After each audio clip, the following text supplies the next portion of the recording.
different forms of the tangent. ठीक है, let's continue with that. देखो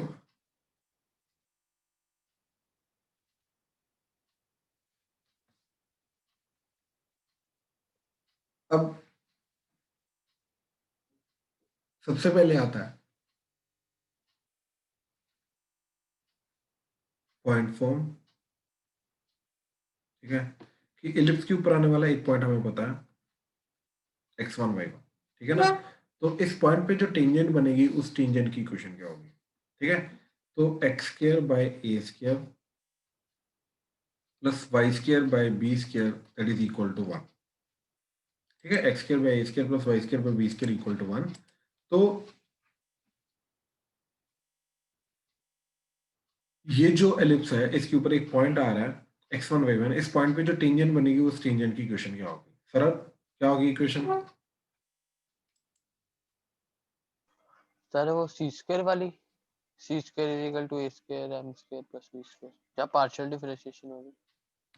ध्यान से समझ, अब मेरी बात ध्यान से समझ, ये देख के तेरे को पता चल जाना चाहिए कि कौन से टाइप की इक्वेशन की बात हो रही है, ठीक है। अगर मैं तू m वाली चीज की बात करेगा, राइट, यहाँ पे कहीं पे m यूज हो रहा है, हो सर। तो बेसिकली वो स्लोप m की इक्वेशन की बात नहीं हो रही, ठीक है सर। ठीक। तो दूसरी जो बची ऑब्वियसली वही, ये दो ही टाइप की इक्वेशन है हमारी। तो दूसरी क्या है? पार्शियल, पार्शियल सब्स्टिट्यूशन, जी सर। राइट। उसी के अंदर x1 y1 आता है, तो बस पार्शियल सब्स्टिट्यूट कर दो। तो याद रखो, पॉइंट अगर गिवन है और उस पॉइंट पे टेंजेंट की इक्वेशन ढूंढनी है तो हमेशा पार्शियल सब्स्टिट्यूशन से ढूंढी जाती है, ठीक है। तो क्या आ जाएगा?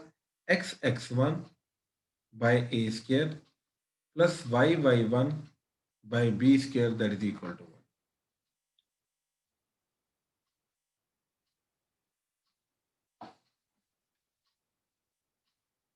क्लियर है? ठीक है। तो ये इक्वेशन जाएगी तुम्हारी टेंजेंट की, ठीक है। इस पॉइंट पे जो टेंजेंट बनेगी उस पॉइंट उस टेंजेंट की इक्वेशन जाएगी, ठीक है।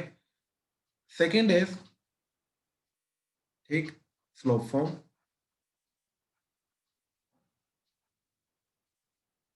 ठीक है। तो एम स्लोप की टेंजेंट की इक्वेशन, तो ये हमने कल देखा था कि अगर y equal to M x plus C को X square by A square plus Y square by B square is equal to 1, इसकी टेंजेंट होना है, तो C square should be equal to A square M square plus B square, ये होना पड़ेगा। और C should be equal to plus minus A square M square plus B square under the root, ठीक है, ये होना पड़ेगा। यानी कि टेंजेंट की इक्वेशन क्या चली जाएगी? y equal to M x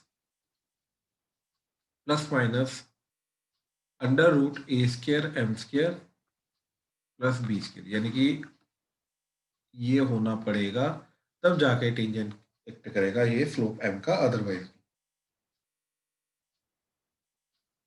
हाँ जी, क्लियर है? ठीक है, इसका रीजन हमने देखा था, राइट, क्या चीज आती है, क्यों आता है, कैसे आता है, ठीक है। तो चलो, ये चीज तो हो गई, ठीक है। अच्छा, इसके अलावा एक और होती है, जैसे पैराबोला में भी थी, ठीक है, पैरामेट्रिक फॉर्म। अब पैरामेट्रिक फॉर्म होने के लिए पहले पैरामेट्रिक जो इलिप्स की पैरामेट्रिक फॉर्म है वो पता होनी चाहिए। जैसे पैराबोला की पैरामेट्रिक फॉर्म 80 स्क्वायर 280 होती थी, राइट। ऐसे हमें पहले एलिप्स की पैरामेट्रिक जो फॉर्म है वो पहले पता होनी चाहिए, ठीक है। तो अब एलिप्स की पैरामेट्रिक फॉर्म बनाने के लिए उसके भी पहले एक और चीज चाहिए रहती है, जिसको जिसको बोलते हैं ऑक्सिलरी सर्कल, ठीक है। पहले हम वो देखते हैं, उसके बाद फिर पैरामेट्रिक फॉर्म डिफाइन करते हैं, उसके बाद फिर उस पर्टिकुलर पैरामेट्रिक फॉर्म पॉइंट पे टेंजेंट की इक्वेशन क्या बनेगी फिर वो देखते हैं, ठीक है, स्टेप बाय स्टेप देखते हैं। तो सबसे पहले हम देख रहे हैं parametric parametric form of ellipse,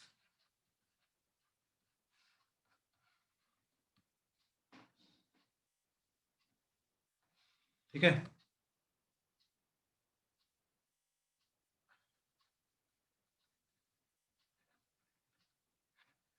auxiliary circle,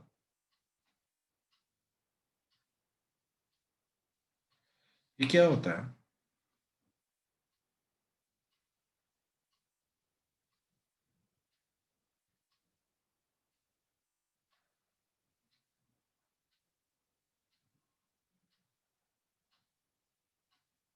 ठीक है, कि जो मेजर एक्सिस है इसको डायमीटर अज्यूम करो एंड सेंटर को सेंटर अज्यूम करो। एलिप्स का जो सेंटर है उसको सर्कल का सेंटर अज्यूम करो एंड मेजर एक्सिस को डायमीटर अज्यूम करो। तो इसको अज्यूम करके जो सर्कल बनता है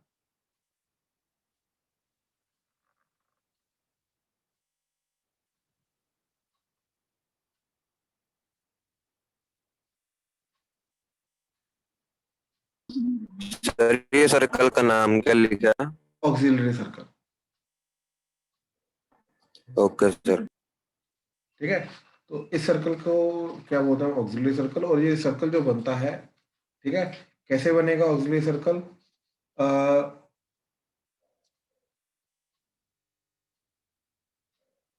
LIARY, ठीक है, AUXILIARY, ऑक्सिलरी सर्कल।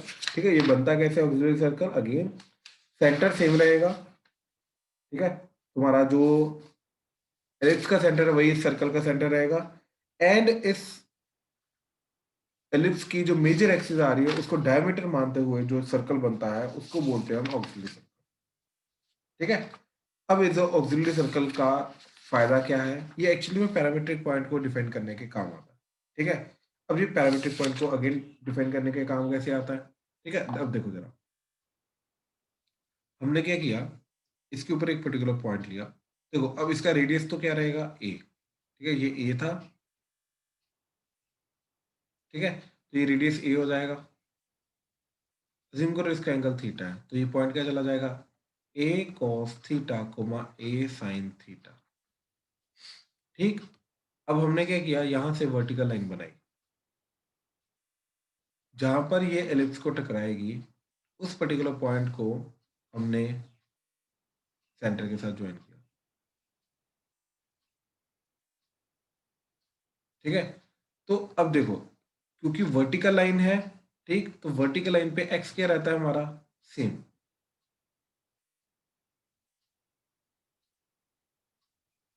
ठीक है, वर्टिकल लाइन पे एक्स क्या रहता है हमारा? सेम।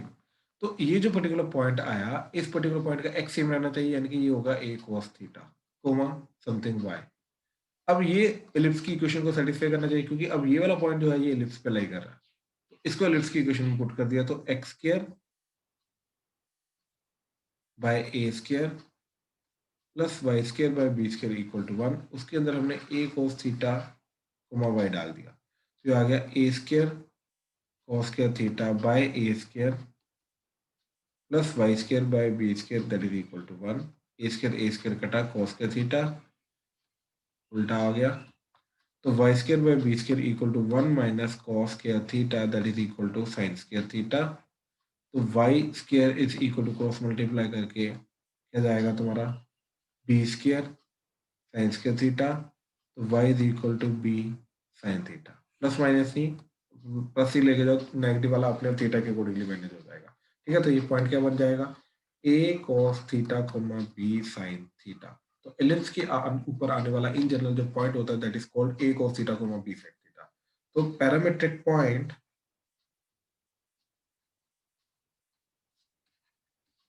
ऑफ एलिप्स, ठीक, x square by A square plus Y square by B square equal to 1। ठीक, इस पर्टिकुलर एलिप्स का जो पैरामेट्रिक पॉइंट है, ठीक है, वो क्या रहेगा तुम्हारा? That is a cos theta comma B sine theta. ठीक है, that is nothing but a cos theta comma B sine theta. इस तरीके से पैरामेट्रिक पॉइंट को डिफाइन किया जाता है एलिप्स के। ठीक है, अब थोड़ी सी और इंफॉर्मेशन जो बच्चे जनरली कंफ्यूज करते हैं, अभी बताई है बट कई बार दिमाग में नहीं आती वो चीज। ठीक है, तो अगर ये एलिप्स है तो इसके ऊपर आने वाला इन जनरल जो पॉइंट होगा, यस डेफिनेटली ये a cos theta comma B sine theta होगा। ठीक है, बट इसका मतलब ये नहीं है कि इसको सेंटर के साथ ज्वाइन करूंगा तो ये एंगल थीटा आ जाएगा, नहीं, यहीं पे गलती करते हैं। ऊपर डायग्राम चेक करो, थीटा जो आ रहा है, राइट, कौन सा एंगल आ रहा है? वो ये एंगल आ रहा है थीटा। एलिप्स के ऊपर लाइन को ज्वाइन करके जो एंगल बनेगा वो थीटा नहीं होगा, उसके कॉरस्पॉन्डिंगली जो सर्कल के ऊपर पॉइंट आएगा उसके कोरस्पॉन्डिंगली जो लाइन आएगी उसको सेंटर के साथ ज्वाइन करके जो एंगल बनेगा वो थीटा होगा। मतलब हमें क्या करना है, अगर एक्चुअली में देखना है कि एंगल थीटा कौन सा है तो हमें बनाना पड़ेगा पहले ऑक्सिलरी सर्कल,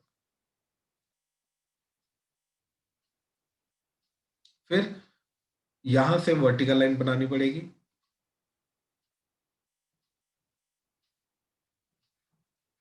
ठीक। ये वाला जो पर्टिकुलर पॉइंट है ये आ जाएगा A cos theta coma A sine theta. इसका रेडियस अब सेम रहेगा, ए एंड बी नहीं रहेगा। इसको सेंटर के साथ ज्वाइन करो तो ये लाइन का जो एंगल है, ये लाइन का एंगल रहेगा theta,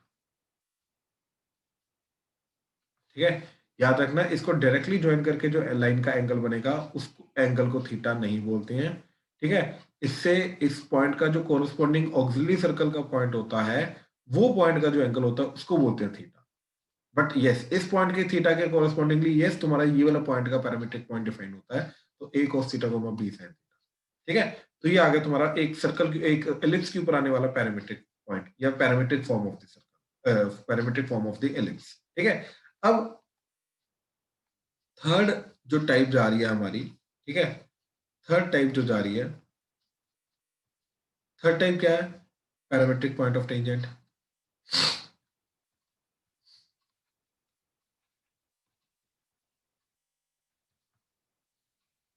what is the meaning of parametric point of tangent, ठीक है। First is first sorry basically अगर एलिप्स के ऊपर आने वाला, अगर हमें पॉइंट दे रखा है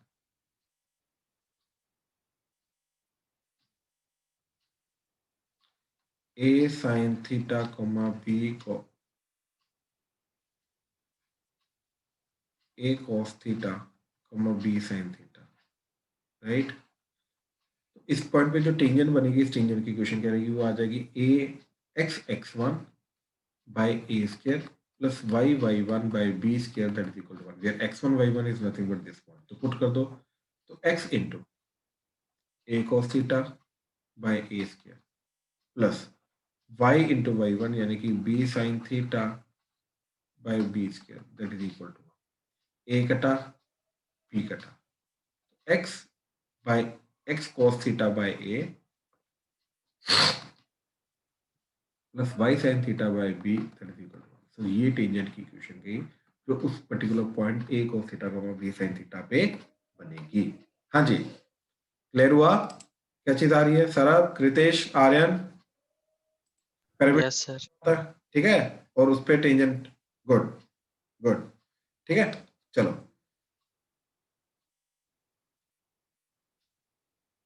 तो इसी के रिलेटेड पहले ना कुछ क्वेश्चन है, पहले वो देखते हैं फिर आगे चलते हैं, ठीक है। जैसे क्वेश्चन है, इफ द लाइन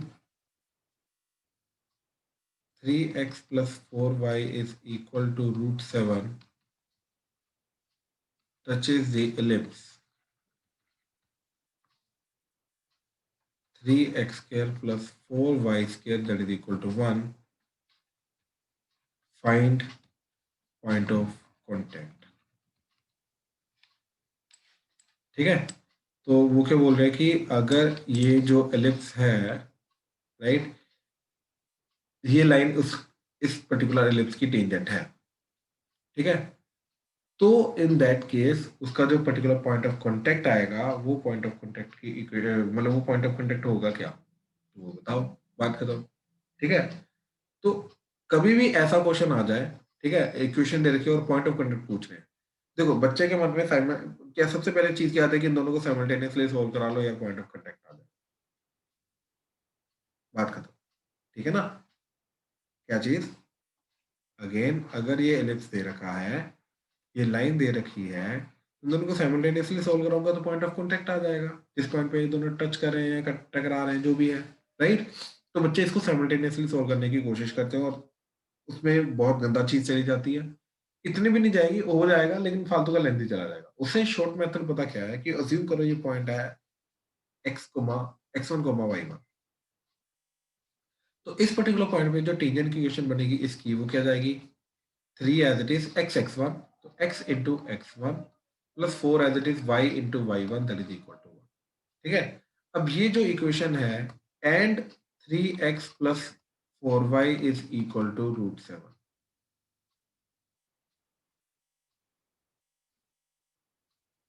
ठीक है, ये इक्वेशन, ये दोनों इक्वेशन जो है, अब ये दोनों इक्वेशन सेम होनी चाहिए। अब अगर ये दोनों लाइन सेम है, ठीक, अब अगर ये दोनों लाइन सेम है तो दोनों के कोफिशिएंट्स का रेशियो सेम होना चाहिए। ठीक है, यानी कि x के कोफिशिएंट क्या आ रहा है 3x1 डिवाइडेड बाय इधर x का कोफिशिएंट क्या है 3, that must be equal to 4y1 by 4, that must be equal to 1 by √7। ठीक है, तो ये 3 3 कटा 4 4 कटा, यानी कि x1 is equal to y1 is equal to 1 by √7, यानी कि point is 1 by √7 1 by √7। So this is the particular point 1 by √7 को 1 by √7। देखो कंपैरिजन करके x1 y1 की फॉर्म में टेंजेंट की इक्वेशन लिखी हमने, उसको गिवन टेंजेंट की इक्वेशन के साथ कंपेयर किया, राइट, तो अपने आप सारा का सारा x1 y1 की फॉर्म आ गई। हाँ जी, प्लीज कंफर्म करो, क्लियर हुआ? क्लियर है सर। ठीक ठीक ठीक है, चलो तो अब नेक्स्ट इज, ठीक है, अब नेक्स्ट इज कि next question, find the locus of the foot of perpendicular drawn from center upon any tangent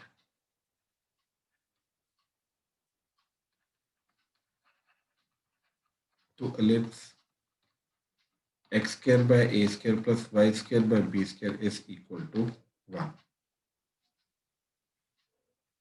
ठीक है, क्या मतलब है इसका?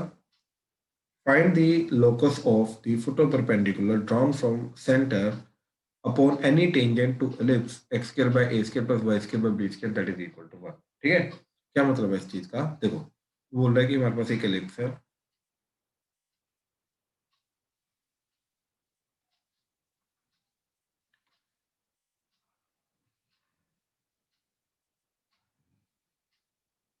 ठीक है, अब हमने इसकी टेंजेंट्स बनाई, वेरिएबल टेंजेंट, ठीक है ना, इसकी जितनी भी टेंजेंट्स बनाई है हमने ओरिजिन से इसके ऊपर परपेंडिकुलर बनाया, तो ये जो पर्टिकुलर पॉइंट आता है इसको बोलते हैं फुट ऑफ परपेंडिकुलर। अब जैसे जैसे टेंजेंट वेरी करेगी तो फुट ऑफ परपेंडिकुलर चेंज करेगा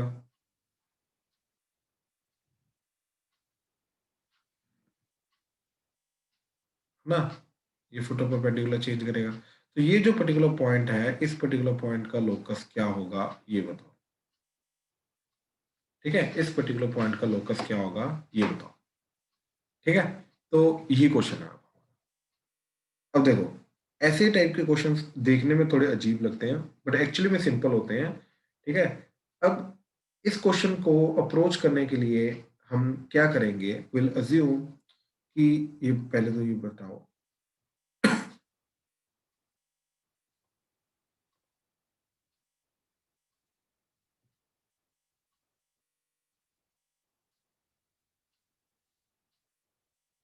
ठीक है, लेट से इसकी इक्वेशन हमने एम स्लोप वाली ले ली, y equal to M x plus minus a square M square plus B square.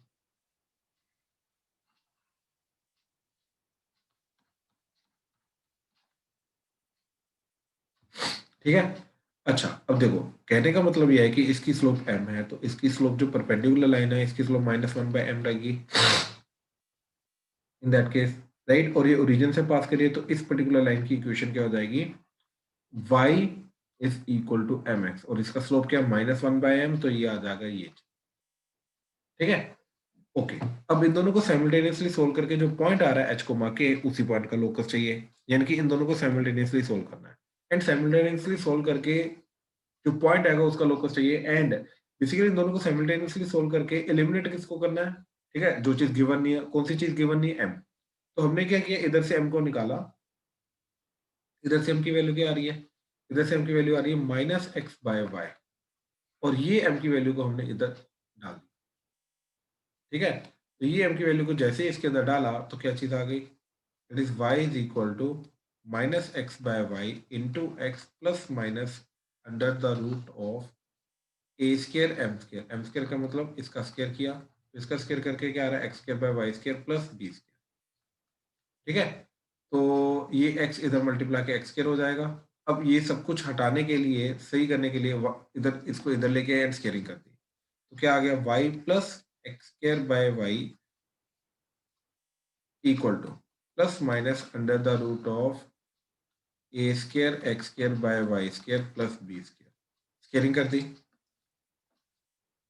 Y square plus x की power 4 divided by y square plus twice of y into x square by y, that is equal to a square x square by y square plus b square।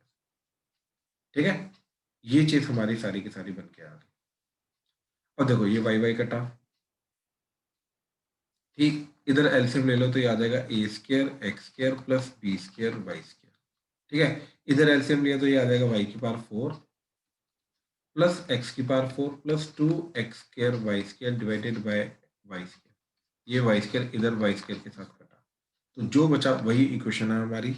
ठीक है, जो बचा वही equation है हमारी। अच्छा, by the way ये क्या बन गया, X square plus Y square का होल स्क्वायर, तो ये बन गया X square plus Y square का whole square, that is equal to A square X square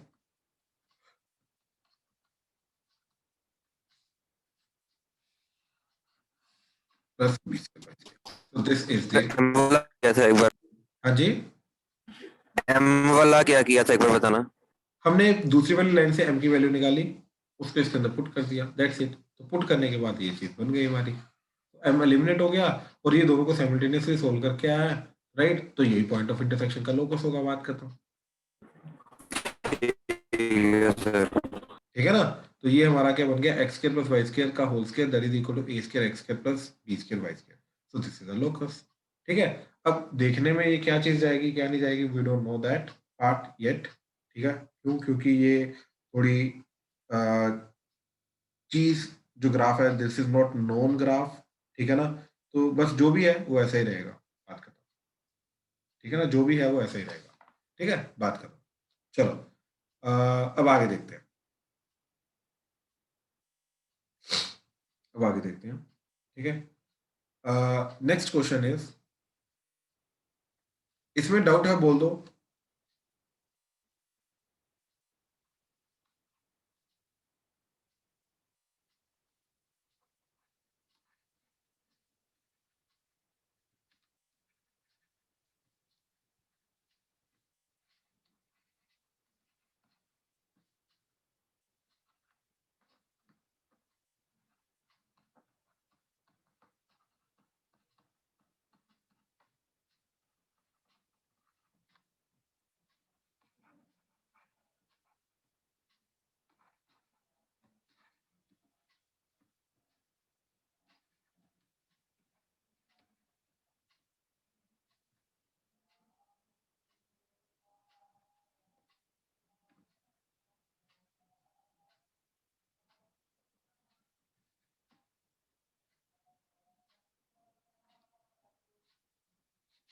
ठीक है, क्वेश्चन को रीड करो एंड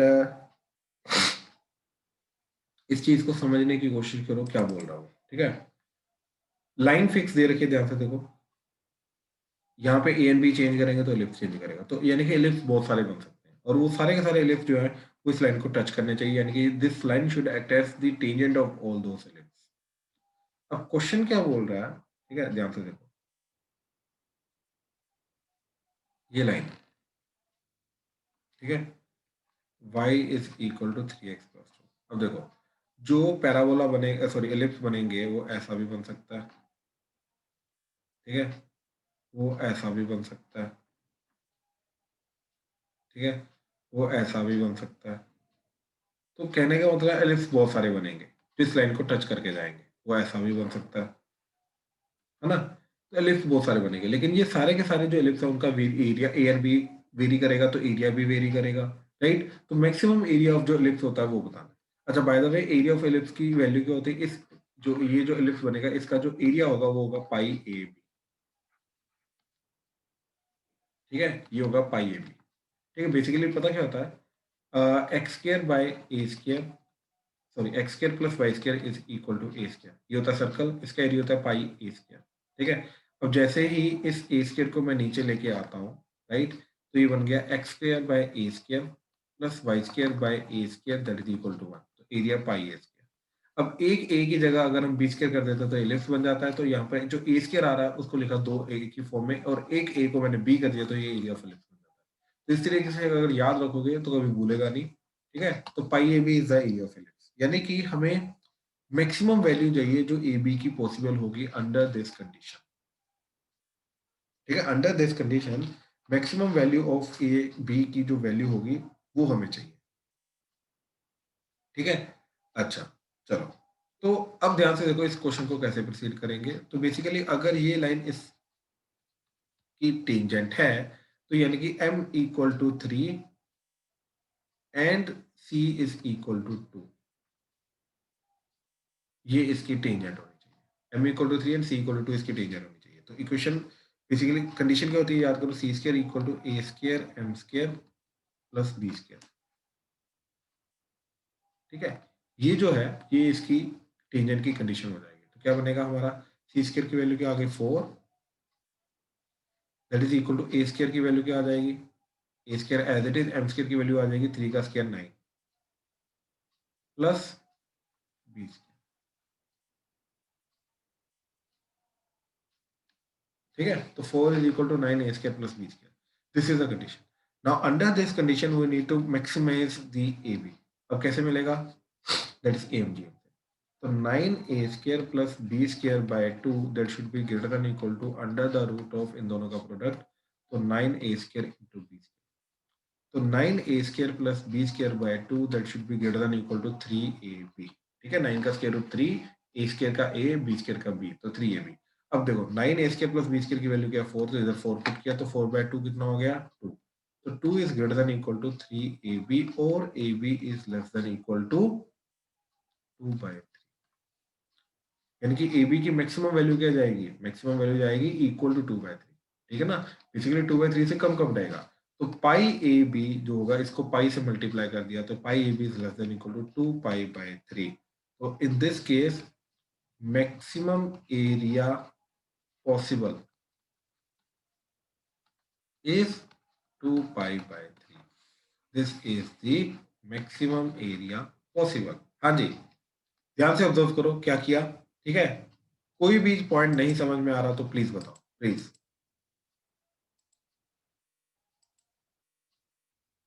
हाँ जी, क्लियर हुआ, क्या किया, क्लियर है सर। ठीक, ठीक, ठीक है, ठीक है। चलो अब नेक्स्ट क्वेश्चन है, ये तुम्हें करना है।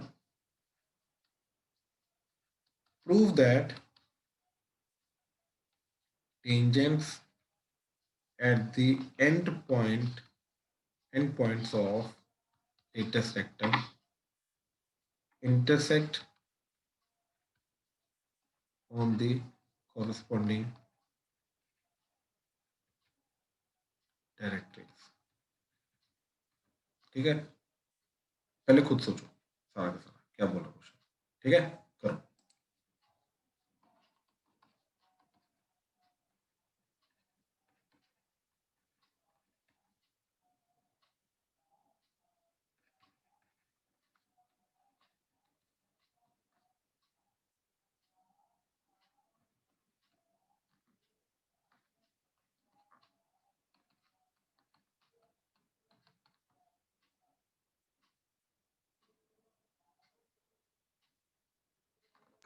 सर हाँ जी, सर फर्स्ट क्वेश्चन कह रहा है कि जब वो मीट करेगी तो वो डायरेक्ट्रिक्स के ऊपर मीट करेगी, ये प्रूफ करना है। हाँ जी, बिल्कुल। ठीक है सर।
तीनों क्वेश्चन ध्यान से।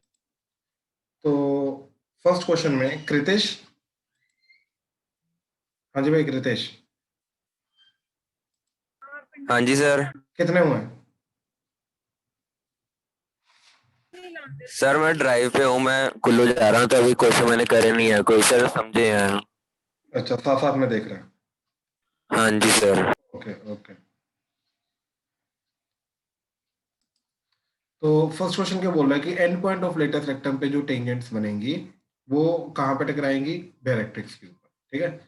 तो इसके लिए हमने क्या किया,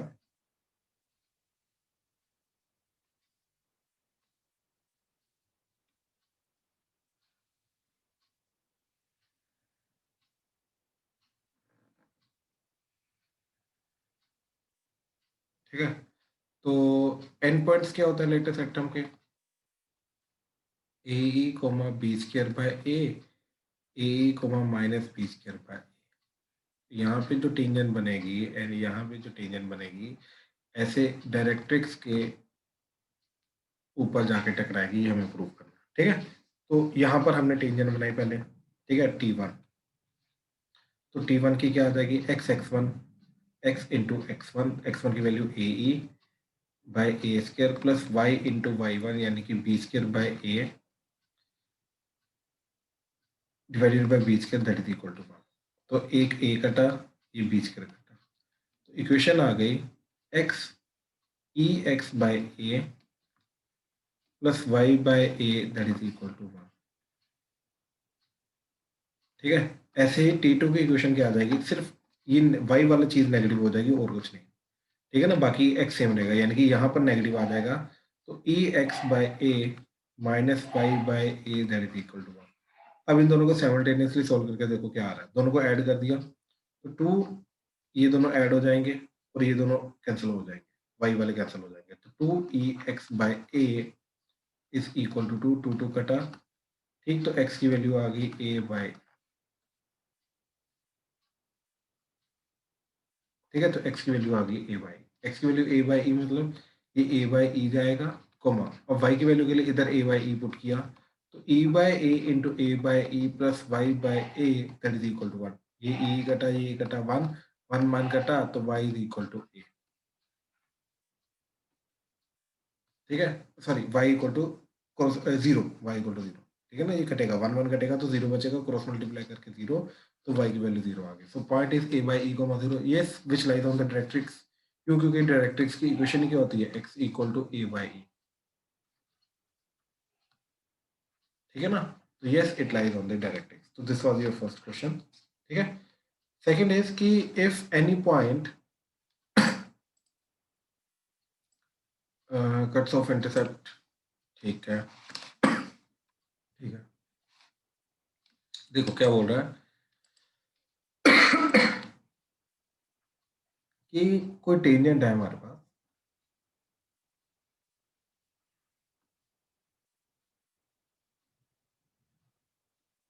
ठीक है, जिसका x इंटरसेप्ट h है, y इंटरसेप्ट k है, ठीक है। x इंटरसेप्ट h है, y इंटरसेप्ट k है। तो in that case x and, ठीक है, x इंटरसेप्ट h है, y इंटरसेप्ट k है, तो इन दैट केस ये चीज की वैल्यू क्या होगी, ठीक है। तो हमने क्या किया कि लेट से ये पॉइंट ले लिया x1 y1, तो इस पॉइंट पे बनाई टेंजेंट की इक्वेशन, तो आ जाएगी x(x1) by a square plus y(y1) by b square that is equal to 1। अब इसका x इंटरसेप्ट क्या होगा? y को 0 पुट किया, इसको 0 पुट करके x की वैल्यू क्या चली गई? a स्क्वायर बाय x1, ठीक है। एंड सिमिलरली x को 0 पुट करके y की वैल्यू क्या चली? ये जो x इंटरसेप्ट है दिस मस्ट बी h, तो ये h आ गया। सिमिलरली y इंटरसेप्ट k वो क्या आ जाएगा? x को 0 पुट करके b स्क्वायर बाय y1, ठीक है, ये चीज आ गई। अब क्योंकि x1 y1 इलिप्स की इक्वेशन को सेटिस्फाई करेगा, तो x1 square by a square plus y1 square by b square जो है ये 1 होना चाहिए। तो यहाँ से x1 की वैल्यू क्या आई? a square by h and y1 की value I b square by k। तो ये दोनों को हमने x1 y1 को दोनों को हमने इसके अंदर पुट कर दिया, तो क्या आ गया? a की पावर 4 बाय h स्क्वायर, ठीक है, ये x1 स्क्वायर की वैल्यू आई ठीक है, a की power 4 by h square divided by a square, एक a स्क्वायर और आ गया, प्लस y1 स्क्वायर यानी कि b की power 4 divided by k square and नीचे एक b स्क्वायर ये वाला दैट इज इक्वल टू 1। तो ये b स्क्वायर इसके साथ कटा, ये a स्क्वायर इसके साथ कटा, तो a square by h square plus b square by k square that is equal to 1। So this is the value. तो यानी कि इसकी वैल्यू आनी चाहिए 1। हाँ जी भाई, क्लियर हुआ? कोई डाउट तो नहीं इसमें? सर मैंने इसको स्लो फॉर्म से किया था। वो भी चलेगा, सेम चीज है, सेम हाँ चीज, जी सर। ठीक है ना। स्लो फॉर्म ले लो या अपना पॉइंट फॉर्म ले लो, it's one and the same thing. Sir वो आपने कहा था ना कि m को हटाना होता है, मैंने वो हाँ कि m की वैल्यू डाल दी बिल्कुल थी बिल्कुल इसमें। बिल्कुल, वो भी सही है, ठीक है। अच्छा, अगला है कि थर्ड क्वेश्चन, ठीक है, कॉमन टेंजेंट।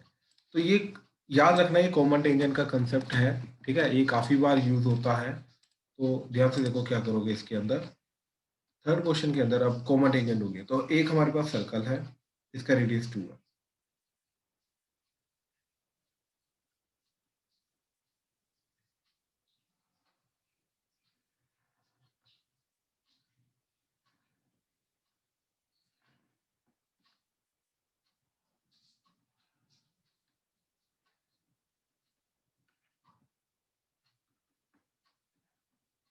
ठीक है।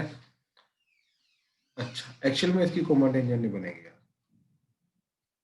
क्यों? क्योंकि इसका ए क्या जा रहा है 1 और y का कॉम्पोनेंट वगैरह जा रहा है √2, तो बेसिकली एलिप्स बन जाएगा ऐसा। बात समझ रहे हो? ये √2, ये 1, तो कॉमन टेंजेंट तो बनेंगे। इस केस में नो कॉमन टेंजेंट। सर मेरा पहले नो ही आ रहा था, पर फिर मैं सोचा गलत होगा क्योंकि वो 2 स्क्वायर हो सकता है। अच्छा, चलो इस क्वेश्चन को थोड़ा सा चेंज करते हैं और देखते हैं कॉमन टेंजेंट निकालते हैं कैसे, ठीक है। मान लो हमारे पास क्वेश्चन है x square plus Y square is equal to 1 and x square plus Y square by 2 that is equal to 1, ठीक है। मतलब सर्कल है जिसका रेडियस 1 है, ठीक है, एंड एलिप्स है जिसका एक्स वाला 1 है, वाई वाला √2 है, ठीक है। फिर भी ये थोड़ा सा चेंज करना ही पड़ेगा हमें, ठीक है। सर दोनों शायद 1 है। नहीं नहीं नहीं, एलिप्स के दोनों 1 हो गए तो सर्कल बन जाएगा ना, हाँ जी सर। ठीक है ना, वो 1 नहीं है, ठीक है। एक सेकंड रुको जरा,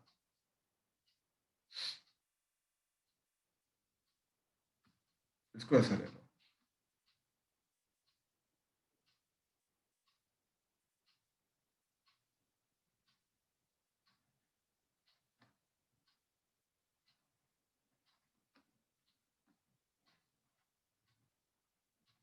ऐसा ले लो, ठीक है। तो एक्स के ऊपर 5 हो जाएगा,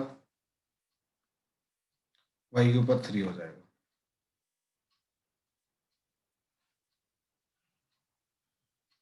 तो ऐसा एलिप्स बन जाएगा।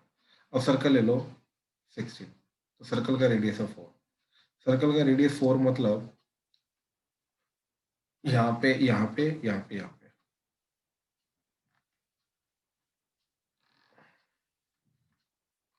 ऐसे करके सर्कल बन जाएगा, ठीक है।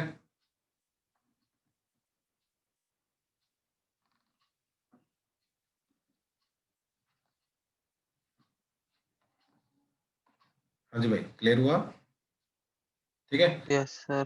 ये देखो, एक ऐसे बनेगी टेंजेंट, एक ऐसे बनेगी, एक ऐसे बनेगी एंड एक ऐसे बनेगी, चार बनेगी सिमेट्रिकली। बात समझे?